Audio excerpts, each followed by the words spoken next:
because we have these voices inside of ourselves that I'm not good enough, I'm guilty, all the ones that throw us off, that are our inner landscape, that are happening all the time, we tend to see them as an enemy. We push them away. We don't want to experience them. But in actual fact, something that I found really revolutionary is that fact that these what we might call obstacles, or these ways that we feel about ourselves that block our joy, that cause the anxiety, that cause the depression. What's really helpful to understand is that when we were children, they were our friends. This is what helped us survive and be to be in our family, because we had to be in our family, because without our family we would die.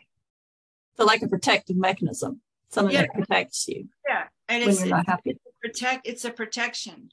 And so guilt, low self-esteem, even anxiety comes from that. And so to reverse the idea, instead of thinking of it as something that we want to push away, because it can be something that's so intense that it causes, alcoholism and drug addiction and, addiction to the computer, addiction to gambling, whatever, these things, because it can be so intense that we cannot be with ourselves. When we stop, and when we just stop, if we stop, which is what it takes to connect with your real, true inner joy, those inner voices are so powerful that we can't stop.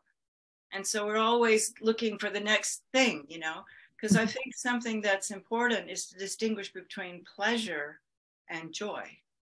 And pleasure is the one that's always, it's kind of like our consuming kind of thing, like what we might call in Buddhism the suffering of change, the next thing that's going to make me happy, whereas joy is more of a spirit thing. Joy is something that comes from the inside, that can be very simple, like watching a bird fly through the sky, or laughing with your child, or these simple little things.